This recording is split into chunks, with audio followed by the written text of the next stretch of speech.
बिस्मिल्लाहिर्रहमानिर्रहीम। मैं हूं आपका होस्ट राना आकिब शहजाद और आप देख रहे हैं तरकीब न्यूज़ कराची। जैसा कि आप जानते हैं कि आज कराची में बहुत ज़्यादा गर्मी पड़ रही है।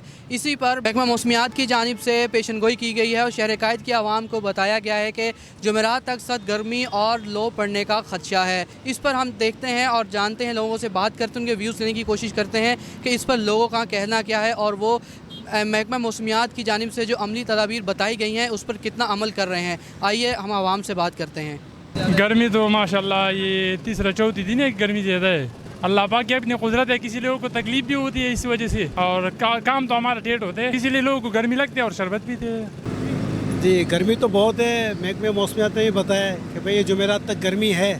हालांकि ये सर्दी अब आने का टाइम हो गया है, मगर ये गर्मी पड़े वो अल्लाह की शान है, क्या कर सकते हैं। आज बहुत गर्मी है। अब बस गर्मी में हम लोग जूस पीने के लिए आए हैं, गला भी खुश्क हो रहा है और पसीने के साथ बहुत बुरा हाल है। जी नाज़रीन, जैसा कि आपने शहर कायद की आवाम की राय जानी और उनके व्यूज़ जाने, उनका यही कहना था कि कराची में बहुत सख्त गर्मी पड़ रही है और इसी के साथ वो इस गर्मी से बहुत तंग है और परेशान है। जो लोग बाइक्स पर ट्रैवल करते हैं उनके लिए बहुत सारी मुश्किलात का सामना उनको करना पड़ता है। इसी के साथ मुझे और मेरी पूरी टीम को इजाज़त दीजिए। कैमरामैन पीटर के साथ राना आकिब शहजाद, तरकीब न्यूज़ कराची।